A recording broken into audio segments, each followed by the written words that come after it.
حکومت نے عمران خان کے معاملے کو موقع کے بجائے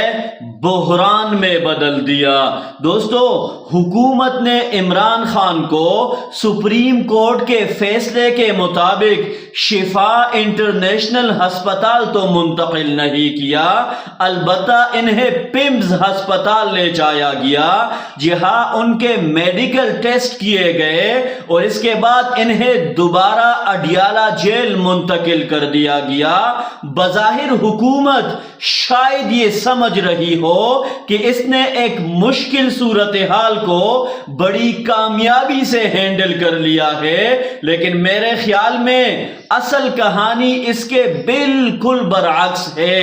زندگی میں ایک بات ہمیشہ یاد رکھنی چاہیے کہ ہر آنے والا طوفان، ہر آنے والی پرابلم اور ہر ٹف ٹائم یا تو ہم اپنے فیور میں تبدیل کر لیتے ہیں یا پھر اسی کے ہاتھوں برباد ہو جاتے ہیں۔ سیاست میں بھی یہی اصول لاگو ہوتا ہے۔ سپریم کورٹ آف پاکستان نے جس دن آرڈر دیا کہ خان کو شفا ہسپتال منتقل کیا جائے، وہاں تقریباً 1 ماہ تک بہترین ٹریٹمنٹ فراہم کی جائے، ان کی فیملی سے ملاقات کرائی جائے اور میڈیکل بورڈ میں خان کی بہن کو بھی شامل اور ان کے فیملی ڈاکٹر کو بھی شامل کیا جائے۔ اس وقت بظاہر ایسا لگ رہا تھا کہ حکومت کے لیے یہ ایک بڑا سیٹ بیک ہے، لیکن اگر ایک سمجھدار حکومت سے پوچھا جائے تو وہ شاید یہی کہے کہ نہیں، یہ تو ہمارے لیے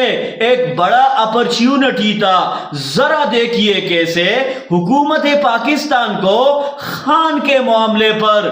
بڑے پریشرز کا سامنا تھا۔ سب سے پہلے پاکستان کے اندر عوامی سطح پر یہ آواز مسلسل اٹھ رہی تھی، بلکہ حکومت کے بعض اتحادیوں کے طرف سے بھی یہ بات سامنے آ رہی تھی کہ خان کے ساتھ غیر انسانی سلوک کیا جا رہا ہے۔ اگر حکومت سپریم کورٹ کے فیصلے پر مکمل طور پر عمل درآمد کرتی تو ان تمام تحفظات کو کافی حد تک ختم کیا جا سکتا تھا۔ حکومت اپنے کارکنوں کو بھی یہ بتا سکتی تھی کہ دیکھیے، ہمارے ساتھ ماضی میں اچھا سلوک نہیں ہوا، لیکن ہم ریونج پالیٹکس پر یقین نہیں رکھتے۔ ہم نے عدالت کا فیصلہ مانا، خان کو علاج کی سہولت دی، ان کی فیملی کو ملاقات کا موقع دیا اور میڈیکل بورڈ میں ان کے اپنے ڈاکٹروں کو شامل کیا۔ اس کے بعد حکومت یہ بھی کہہ سکتی تھی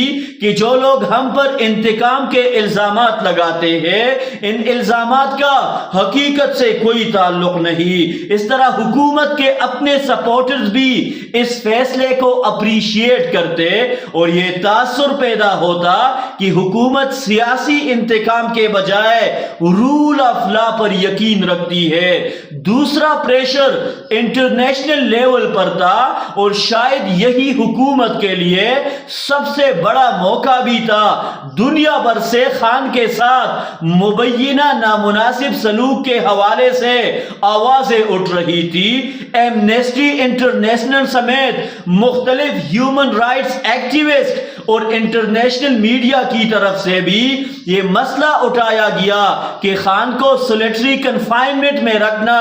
انسانی حقوق اور انٹرنیشنل سٹینڈرز کے حوالے سے سیریس سوالات پیدا کرتا ہے۔ حکومت کے پاس ایک بہترین موقع تھا کہ وہ کورٹ آرڈر کے مطابق خان کو شفا ہسپتال منتقل کرتی، انہیں بہترین میڈیکل ٹریٹمنٹ فراہم کرتی، فیملی میٹنگز کی اجازت دیتی اور میڈیکل بورڈ میں ان کے اپنے ڈاکٹروں کو شامل کرتی۔ اس ایک قدم سے حکومت کے خلاف انٹرنیشنل لیول پر لگنے والے کئی الزامات کا جواب خود بخود دیا جا سکتا تھا۔ یعنی جس چیز کو حکومت شاید اپنے لیے ایمبیرسمنٹ سمجھ رہی تھی، وہ دراصل اس کے لیے ایک پاورفل PR اپرچونٹی بن سکتی تھی۔ لیکن حکومت نے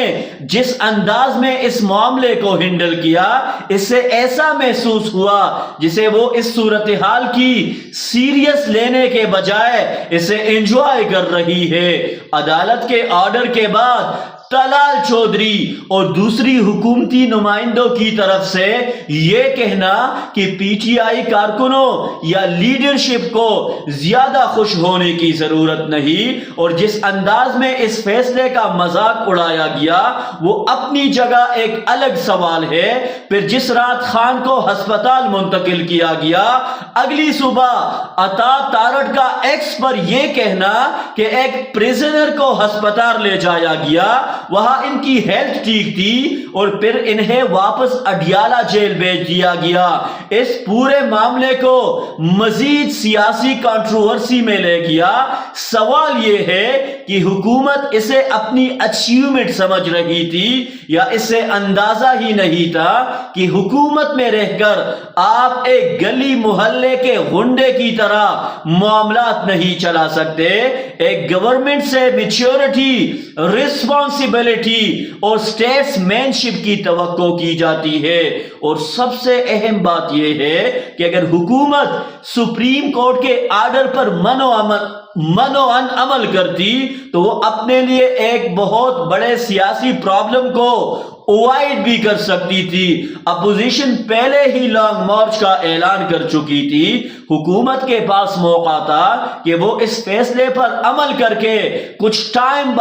بائے کرتی، سیاسی ٹیمپریچر کم کرتی اور اپوزیشن کے پریشر کو نیوٹرلائز کرتی، لیکن جس دن کورٹ کا فیصلہ آیا کہ خان کو ہسپتال منتقل کیا جائے، فیملی سے ملاقات کرائی جائے، انہیں میڈیکل سہولت دی جائے، اسی دن بظاہر سہیل آفریدی کے لانگ مارچ کی سیاسی انٹینسٹی کم ہو گئی تھی، مگر حکومت کی مس مینجمنٹ نے معاملہ الٹا کر دیا۔ جو مسئلہ شاید ایک لیمیٹڈ پولیٹیکل پریشر تھا وہ اب ڈبل بلکہ ٹرپل پریشر بنتا دکھائی دے رہا ہے، اور اب صورتحال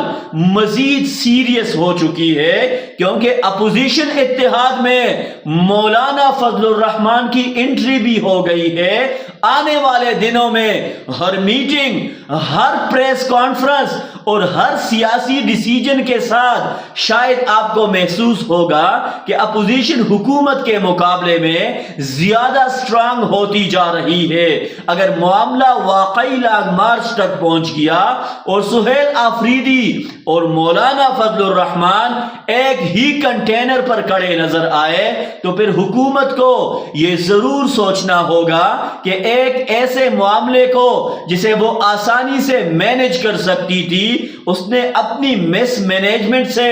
کتنا بڑا سیاسی کرائسس بنا دیا۔ تو بظاہر حکومت خوش ہے، حکومتی حلقوں اور پی ایم ایل نون کے بعض کارکنوں کی طرف سے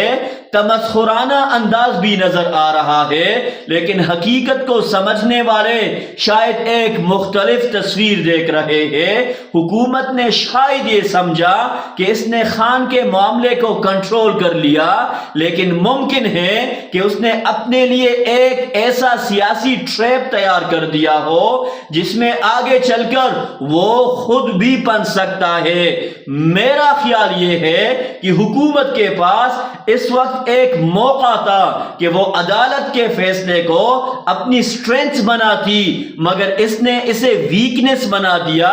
جو فیصلہ حکومت کے لیے انٹرنیشنل کریڈیبلٹی، پولیٹیکل سٹیبلٹی اور پبلک پرسپشن بہتر بنانے کا ذریعہ بن سکتا تھا، وہی ڈیسیجن آج ایک بڑے سیاسی کنفرنٹریشن کی بنیاد بنتا دکھائی دے رہا ہے۔ سیاست میں صرف طاقت کافی نہیں ہوتی، ٹائمنگ، اسٹریٹجی، پولیٹیکل وزڈم اور کرائسس مینجمنٹ بھی ضروری ہوتے ہیں، اور اگر حکومت نے واقعی یہ سب نظر انداز کیا ہے تو پھر شاید اس نے اپنے لیے جو گڑھا کھودا ہے آنے والے دنوں میں اسی میں خود گرنے کا خطرہ موجود ہے۔